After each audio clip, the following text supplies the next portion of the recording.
Hi friend, good evening. This is Ravi and watching my to study. दोस्तों, discuss करेंगे 15 top most important MCQ child psychology का।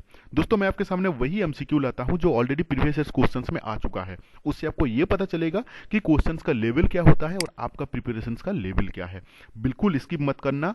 15 MCQ आपका दिल दिमाग दोनों में बैठा दूंगा, कभी नहीं भूलोगे। और ज्यादा से ज्यादा 10 से 15 मिनट का समय लूंगा। बिल्कुल स्किप मत करना, एक ही रिक्वेस्ट है, ठीक है।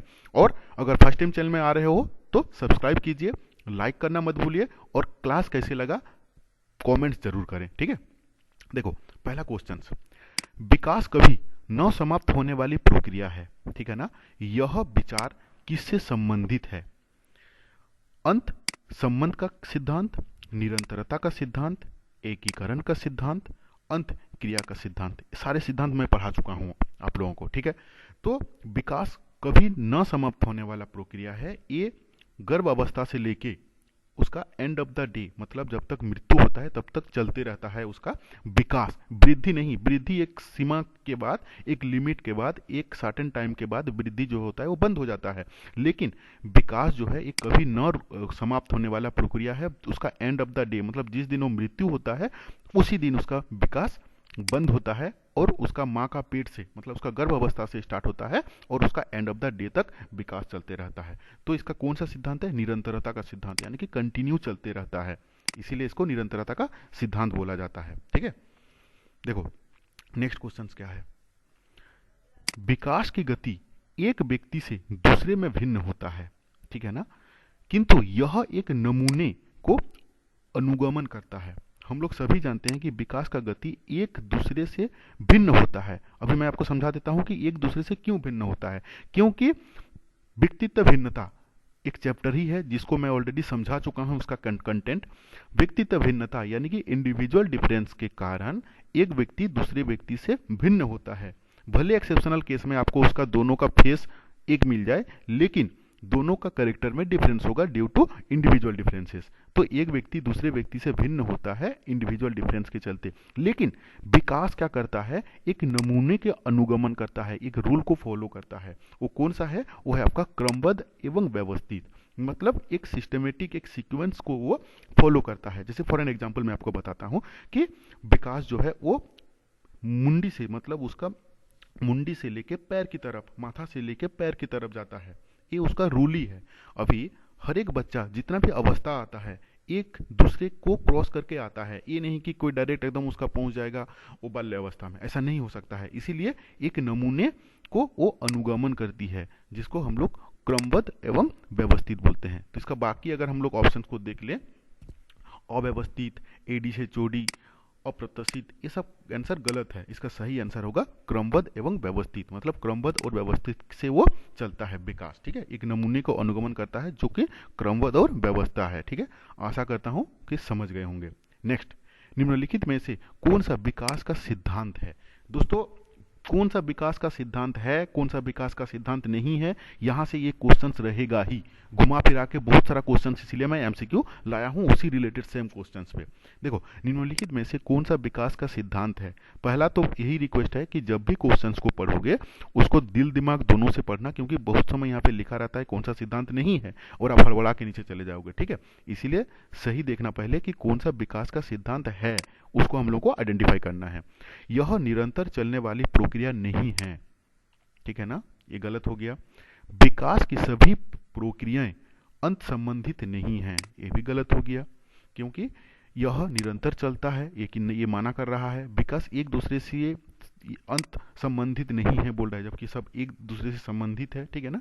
सभी की विकास दर समान नहीं होता है और विकास हमेशा रैखिक होती है, विकास हमेशा रैखिक नहीं होता है। तो इसका सही आंसर होगा सभी की विकास दर समान नहीं होते हैं। यही जो है ये विकास की एक सिद्धांत है, क्योंकि इंडिविजुअल डिफरेंसेस के चलते विकास की दर सबका समान नहीं होता है, ठीक है। लाइक नहीं किया हो तो लाइक करो और कमेंट कर लो, नहीं तो क्लास के बाद भूल जाते हो कमेंट करना, ठीक है। इसमें कौन सा विकास का एक सिद्धांत नहीं है? देखो यहाँ पे दे दिया है नहीं है, तो आपको पढ़ के समझना पड़ेगा कि क्वेश्चंस क्या बोलना चाह रहा है। विकास संशोधन योग्य होता है, जो कि गलत है। इसमें से पहले ही क्वेश्चन दे दिया है कि कौन सा सिद्धांत नहीं है, तो विकास जो है ना संशोधन योग्य है, यही गलत आंसर है। बाकी इसमें क्या दिया है, विकास केवल संस्कृति से शासित और निर्धारित होता है, विकास जीवन पर न चलती है, विकास वंशानुक्रम एवं पर्यावरण दोनों को प्रभावित करता है। तो सही आंसर इसका होगा ये, विकास संशोधन योग्य होता है, जो कि गलत है। ठीक है। विकास डैश से डैश की ओर बढ़ती है। तो विकास जटिल से कठिन, विशिष्ट से सामान्य, सामान्य से विशिष्ट, ना साधारण से असाधारण से आसान। ठीक है ना। तो विकास जो है ना वो सामान्य से विशिष्ट की ओर जाता है। एक एग्जाम्पल मैं आपको समझाता हूँ कि एक बच्चा जब छोटा रहता है ना, उसके सामने जो भी आता है सारा पकड़ के वो खा लेता है, मुंह में डाल देता है। लेकिन एक सर्टेन टाइम के आने के बाद, कुछ समय जाने के बाद, कुछ साल जाने के बाद वो क्या होता है, वो बच्चा उसी चीज को खाता है जो कि खाने का चीज है। तो सबसे पहले विकास जो है ना वो सामान्य रहता है, इन जनरल रहता है, फिर वो स्पेसिफिक की तरफ जाता है, मतलब विशिष्ट की तरफ जाता है। तो इसका सही आंसर होगा पॉइंट नंबर सी। ठीक है। नेक्स्ट, विकास शुरुआत होता है, कब से शुरुआत होता है, जब बच्चा माँ का पेट से रहता है तब से विकास स्टार्ट हो जाता है, यानी कि प्रसव पूर्ण। ठीक है। देखो नेक्स्ट को क्या है, यही आंसर है इसका। नेक्स्ट है पूर्व बाल्यावस्था से उत्तर बाल्यावस्था से शैशव अवस्था से। तो इसका सही आंसर होगा प्रसव पूर्व, मतलब माँ का पेट से, गर्भधान से उसका विकास शुरू हो जाता है। ठीक है। नेक्स्ट, कौन सा विकास का सिद्धांत नहीं है, फिर से सेम क्वेश्चन आया। देखो कौन सा विकास का सिद्धांत नहीं है, विकास लंबवत न होकर वर्तुलाकार होता है, सही है। विकास क्रमबद्ध होता है, विकास निरंतर होता है, विकास मशीनी प्रक्रिया होता है। तो ये कोई विकास का नियम नहीं है कि विकास मशीनी प्रक्रिया है, बाकी जो है ये सही है। ठीक है। तो इसका आंसर सही, इसका आंसर होगा डी। क्या बुद्धिमान माता पिता अभिभावक के बच्चे संतानों सदैव पढ़ने में तेज होते हैं? जिनका माता पिता तेज होगा, क्या हमेशा उसका बच्चा भी तेज ही होगा? ऐसा नहीं है। ठीक है ना। तो लिखा है कि हाँ, मनोवैज्ञानिक इस संबंध में कोई उत्तर नहीं दिया है, यह ईश्वर पर निर्भर है, जबकि इसका सही आंसर होगा बी। हमेशा जो अच्छा यानी कि जो टैलेंटेड हैं उनका बेटा बच्चा जो टैलेंटेड ही होगा, ऐसा नहीं है। डिपेंड करता है उसका उसका वातावरण के ऊपर भी डिपेंड करता है। माता पिता से तो सिर्फ अनुवंशिक आ गया, उसका जेनेटिक आ गया, लेकिन उसका एटमोस्फेयर, कल्चर, सारा चीज डिपेंड करता है। ठीक है। नेक्स्ट क्या है, किसने कहा एक व्यक्ति के दूसरे व्यक्ति से अंत एक सार्वभौमिक घटना जाना पड़ती? तो इसको याद रखना, टायलर ने कहा है, ना कि crow and crow, Skinner, Woodworth. तो इसका सही आंसर होगा टायलर, आपको याद रखना है इसको। ठीक है। नरेश और मुकेश की आयु समान है, इसके सामाजिक एवं मानसिक विकास में काफी अंतर है, यह विकास के निम्न सिद्धांत के कारण होता है।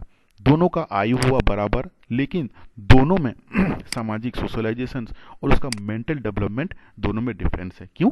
क्योंकि व्यक्तित्व भिन्नता के चलते, इंडिविजुअल डिफरेंसेस के चलते, अगर आयु भी बराबर हो रहा है, अगर दिखने में भी बराबर है, तो उसके अंदर में बाकी सोशलाइजेशन, संवेगात्मक, संज्ञानात्मक, उसका सामाजिक, सारा चीज, भाषागत, सारा चीज डिफरेंस होगा। ठीक है ना। तो इसका सही आंसर होना चाहिए व्यक्तित्व सिद्धांत के ऊपर, व्यक्तित्व डिफरेंस के चलते। ठीक है। निम्नों में से विकास का कौन सा सिद्धांत गलत है?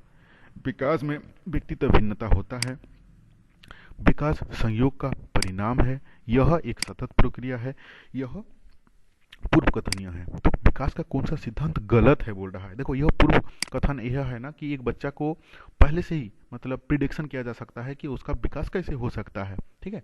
यह एक सतत प्रक्रिया है, तो ये भी सही हुआ, ये भी सही हुआ। विकास संयोग का परिणाम है, ये गलत है। ठीक है ना, क्योंकि कोई भी संयोग का कोई परिणाम नहीं होता है विकास। तो विकास में व्यक्तित्व भिन्नता होता है, तो इसका सही आंसर होगा पॉइंट नंबर बी। आपको पढ़ के समझना है कि क्वेश्चन क्या चाह रहा है। ठीक है। एक बालक पहले पूरे हाथ को, फिर हाथ और अंगुली को, फिर एक साथ चलने सीखता है। यह उदाहरण वृद्धि और विकास के किस सिद्धांत को दर्शाता है? ठीक है ना। कुछ दिन पहले ही मैं चैप्टर 2 में समझाया था कि एकीकरण का सिद्धांत, पहले बच्चा क्या करता है, पूरे हाथ को हिलाता है, फिर धीरे धीरे धीरे धीरे अंगुली को हिलाता है। जब बच्चा रोता है तो पूरा बॉडी उसका मूवमेंट होता है, लेकिन धीरे धीरे धीरे धीरे सिर्फ आंसू आता है एक सर्टेन टाइम के बाद, उसका विकास जब होता है। तो वैसे ही अंगुली के साथ साथ उस अंगुली के साथ उसका हाथ भी चलते रहता है। ये कौन सा है? ये एकीकरण का सिद्धांत है। ठीक है। तो आशा करता हूं कि क्लास को अच्छा लगा होगा। क्लास कैसे लगा कमेंट करके ज़रूर बताएं, ठीक है।